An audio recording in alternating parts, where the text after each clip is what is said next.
वीरेंद्र सचदेवा दोनों को आप देख रहे हैं, बीजेपी के अध्यक्ष हैं और बीजेपी इंचार्ज हैं जय पांडा और दिल्ली के। और यहां पर देखिए किस तरह से ये सारे के सारे विधायक अब भारतीय जनता पार्टी में शामिल हो गए हैं। ठीक है, अपनी बात पूरी कीजिए, उसके बाद से मैं उनसे जवाब दूंगी। 2 लाइन पहले यहीं से 8 विधायकों से शुरू कर लेता हूं। ये तो पता चल गया कि दोनों मिले हुए हैं आपस में, सारे के सारे विधायक वहां गए, कांग्रेस के पास कोई नहीं आया। खैर वापस आता हूं, जो आज बार बार कह रहे हैं कि 7 लाख से 12 लाख, 7 से 12 लाख, पूरी तरह से आप देखिए कि कितने लोग इसमें होंगे।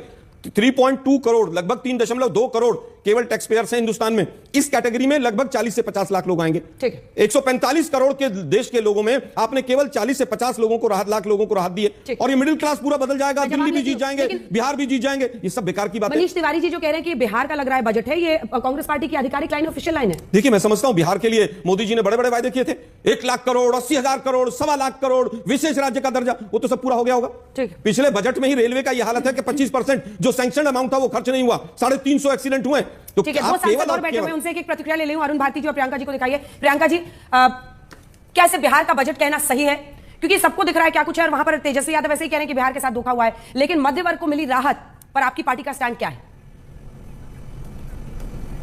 देखिए, सबसे पहले तो मैं कह दूं, जो राहत मिली है ये वही राहत है जो 10 साल से ज्यादा उम्मीद लगाए middle class Bharatiya Janata party के समर्थन में हमेशा खड़ा रहा।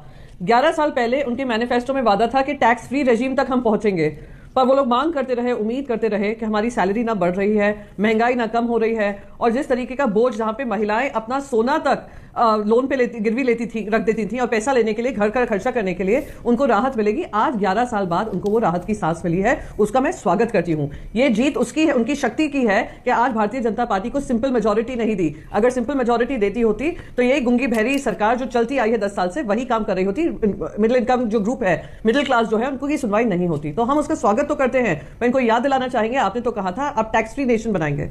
दूसरी बात बिहार को लेकर, मैं तो कहती हूं हर बिहारी आज सोच रहा होगा काश हर साल चुनाव आए और हर बिहारी के मन में यह होगा कि ये 1 नेशन 1 इलेक्शन को अपोज करना चाहिए, क्योंकि जब जब चुनाव आता है तब तक आपको अपने सारे वादे जो करने चाहिए थे, पूरे करने चाहिए थे, वो फिर से याद आते हैं और पॉलिसी के माध्यम से बजट में आते हैं।